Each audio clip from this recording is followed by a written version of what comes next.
Christelle. Merci de me rejoindre ici, Merci de m'avoir invitée. dans le studio 326. Oui. Tu n'as jamais habité dans le studio 326. Non, mais pourtant, j'ai habité dans plusieurs studios ici. Il y a Dans même tout un chapitre sur le studio 207. Oui, c'est vrai. Et il y avait dans le premier livre, c'est le studio 205. Oui, mais avant, tu restais au studio 12. C'est vrai. Et je pense qu'il y avait un moment où j'étais en 100... 12. 112. 112 12. 112. 12 au rez-de-chaussée, la première fois. Ah, La première fois, c'était en quelle année, Jane? j'avais oublié. C'était en 2004. Et nous sommes en 2025. Je ne sais pas sûre si tu sais, mais en fait, quand je suis arrivée en 2004, j'avais la bourse Égide et ils voulaient me mettre hébergé dans le 14e à Cité Des Arts. universitaire. À l'universitaire, oui.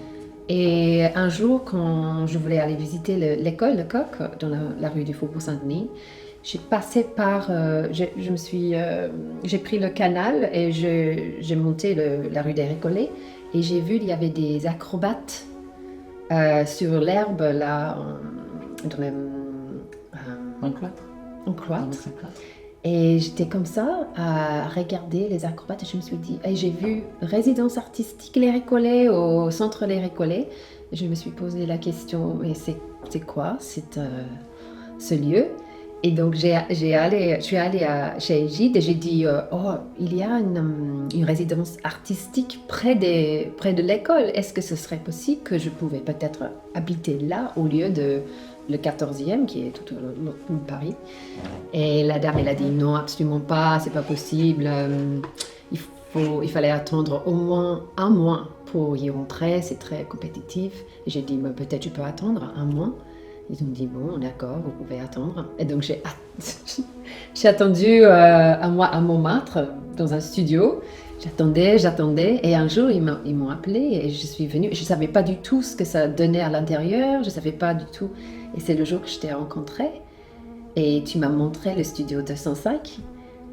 Oh, c'était le studio 205. Oui. Oh, où est-ce que c'était le studio? Non, c'était le studio 205. Et je suis rentrée et c'était le rêve. Un petit espace pour moi, avec tout ce qu'il me fallait, avec un lieu pour dormir, pour manger, pour me laver. Et tout pour moi. Et ça, tu l'as très bien traduit dans tes 2 livres, puisque le 3e sort en mois d'août, donc je ne l'ai pas encore lu. Oui. Mais dans tes 2 livres, Paris or Die et My Sweet Beauty, tu donnes une place prédominante à cette résidence, à ce lieu où tu as vécu, parce que tout ce livre est un formidable récit qui nous permet de rentrer dans la maison. Tu nous prends par la main et tu nous y entraînes. Et c'est la première fois que je peux lire avec autant de sincérité tout ce qui peut se passer. Parce qu'il s'en passe des choses dans ta vie. Ah oui. Il s'en passe. Ah, par contre, il y a quelque chose qui t'a posé problème. C'est J'ai vrai. énormément ri dans ton récit. C'est comment commander une baguette. Ton récit avec cette baguette-là est incroyable. Il y a des façons à demander une baguette à Paris. Il y a des façons de ne pas demander des baguettes à Paris. Alors, mais vraiment, c'était une surprise quand j'ai lu ce passage-là où tu racontes que tu fantasmais sur la baguette française, les pâtisseries. Tu me diras après qu'est-ce que tu préfères dans ce choix-là. Donc j'ai vu l'importance, bien entendu, de ces produits-là. Tu arrives à Paris et tu es impatiente et tu veux t'acheter une baguette. Et là, une grande déception, tu n'as jamais la baguette que tu souhaites. Il y avait un moment en France, à Paris, où j'ai commencé à faire... Au début, je voulais être française. Donc j'ai commencé à me tenir différemment. Je me souviens, ton rouge à lèvres. Oui. Rouge, J'étais dans le métro, je me tenais comme ça. J'étais... Ah bon? Je pensais que peut-être tout le monde pensait que j'étais française. Et mon copain, il a ri. Il a dit, mais personne ne te voit et pensait que tu es française. Montre-moi comment une Française boit son café. Tu vois, je peux pas. C'est pas dans moi. Et il y avait un moment où je me suis dit, bon, je peux être australienne, mais en même temps, je peux être quand même, je peux prendre les choses qui, comme ça, la sincérité, directness. Je peux être Jane, mais aussi, je peux être à Paris, oui. Jane à Paris. Mais ça, j'ai mis beaucoup de temps. Ça, c'est quoi? C'est il y a 20 ans que je suis arrivée. Après 10 ans, je commençais à être moi-même. Et après, quand je vois ma vie maintenant, je suis mariée, j'ai un enfant, je sais que j'ai appris comment vivre sans personne, que avec moi-même. Et après, c'était un bonus d'inviter quelqu'un dans ma vie. Et même maintenant, je me sens comme je suis quelqu'un, j'ai une famille, mais je suis très seule. Je suis quelqu'un de solitaire. Et dans ce livre, dans le Sea in the Metro, je raconte la difficulté, en fait, de trouver cette solitude dans une vie familiale à Paris. Donc, Paris, pour moi, c'est la solitude, c'est me nourrir sur la vie que j'absorbe dans ma personne, à moi. Là, quand c'était bloqué par le fait que je m'occupais de quelqu'un et j'avais des responsabilités, ça, je trouvais c'était très compliqué pour moi. C'est l'ego aussi d'un artiste. Essayer d'être mère et partenaire à la fois, compagne, et écrire et être artiste, c'est pas très compatible. Mais je pense que petit à petit, j'ai appris comment garder cette solitude et cette indépendance en même temps que rester avec ma famille. C'est difficile. Je pense que souvent, c'est le cas pour tout le monde. Et effectivement, tu parles bien de ces moments de solitude, mais tu t'écris aussi toutes ces rencontres, toutes ces personnes qui évoluent dans les couloirs et qui rentrent ou pas dans ton studio. Il y a cet écrivain américain, mystérieux, dont tu ne cites pas le nom. Oui. Bien entendu. On connaît bien. Il y a Dany, il y a Denis. Oui. Et j'ai découvert, grâce à ta lecture, que tu étais si proche de Denis. Et ça m'a fait sourire parce que j'ignorais que vous aviez créé des liens. Parce que c'est un grand auteur, grand écrivain américain. Ouais. Et quand tu le décris en train de fumer sa cigarette. Oui, j'étais très ouverte. J'avais envie de rencontrer des gens. Et j'étais... Oui, en même temps, tout le monde... C'est ce qui était bien, c'était que tout le monde se respectait, que nous, on travaillait, on voulait notre solitude. Donc, il y avait... C'était jamais que personne n'était trop... Intrusif. Oui. C'était vraiment... J'ai toujours senti... j'ai toujours un sentiment de famille. Ici, même avec des grands auteurs comme et réalisateurs comme Fred Wiseman et comme Dany. Dany, on s'est rencontré avec Dany quand il a croisé Frankie dans le cours là, et les deux ils étaient en train de regarder les chats et ils ont commencé à parler. Et c'est comme ça que Frankie a rencontré Dany. Donc il y a ce côté très familial et très chaleureux. Puisque tu évoques Dany Ferrière, je sais que tu es comme moi une grande fan, une grande admiration pour son travail. Et je crois que vous avez eu l'occasion de réellement faire connaissance pour les 20 ans de Récollet. Oui. Quand il y avait justement ces planches dessinées qui étaient installées. Quelle ouverture. Voilà. J'ai toujours eu 2 ou 3 livres de Dany que j'avais pas lus. J'étais très impressionnée. J'avais même peur de les lire parce que je savais que c'était un grand écrivain français, pas français, haïtien, canadien. Oui, mais en langue française. Mais en langue française, francophone. Et j'étais toujours très curieuse parce que j'avais des amis aussi qui parlaient de lui ou qui faisaient des citations de lui, ou j'étais, ah oui, il faudrait, je dois le lire. Mais c'était un moment on l'a rencontré, je pense que c'était en 2019, quand on était là avec les chats, avec Frankie. J'étais waouh. Et donc, j'ai ramassé tous ces livres, en fait, je vais les lire. Mais c'était le moment où j'étais au premier étage et j'ai commencé, je disais, mais qu'est-ce que c'est? Je savais pas qu'il faisait des dessins comme ça. Et j'ai commencé à lire et j'étais, mais c'était une ouverture. C'était comme si ça m'invitait. J'étais intimidée avant. Et là, je me rends compte que c'est un monde, mais c'est enfantin, c'est joyeux.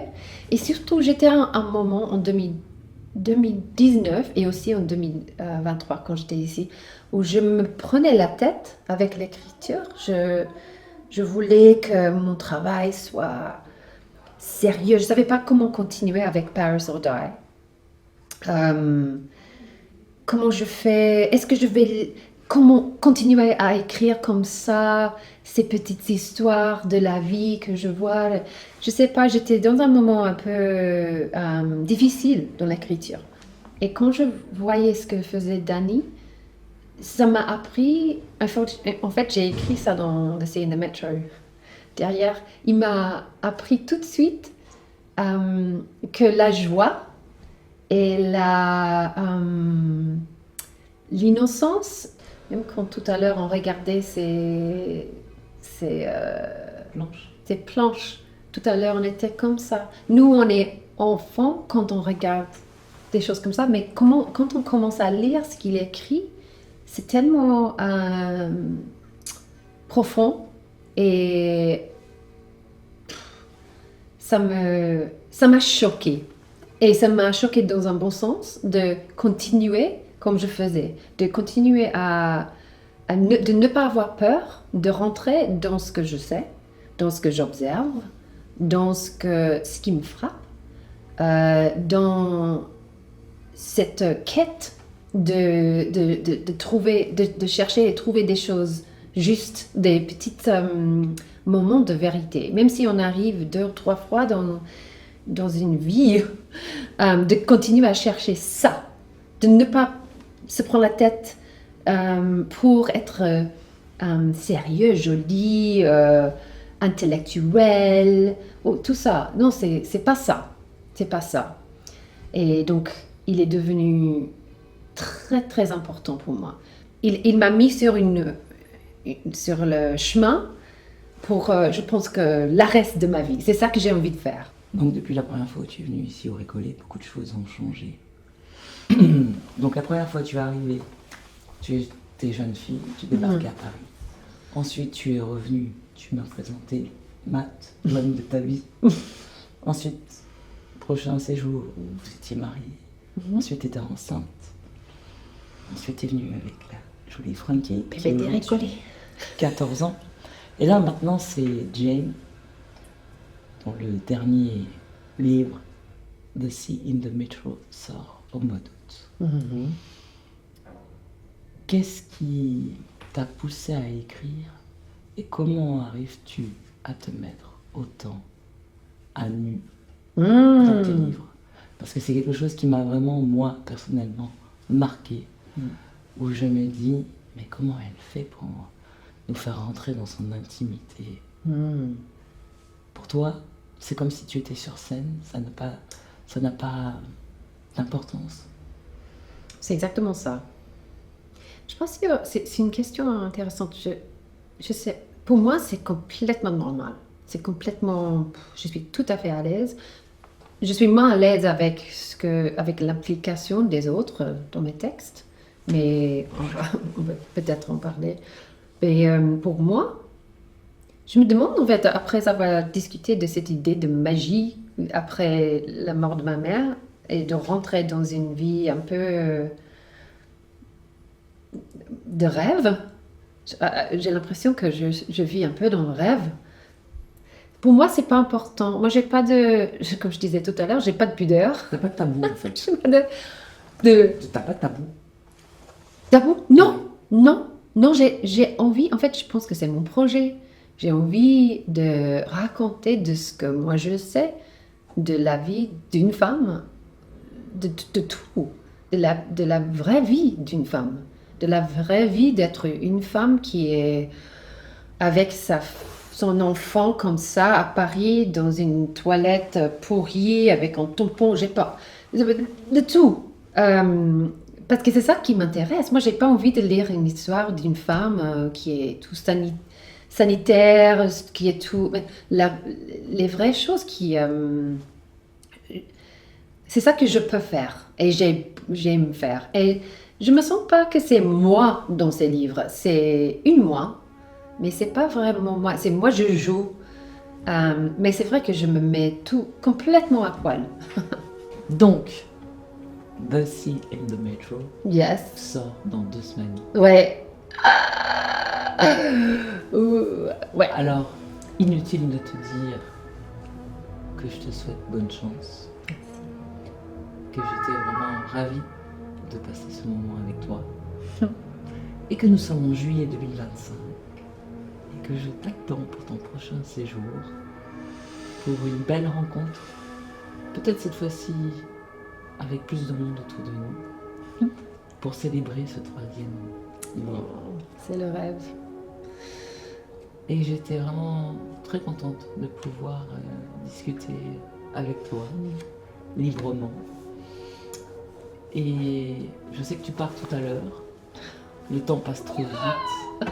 C'est un peu le problème ici. Oui. C'est de trouver du temps à passer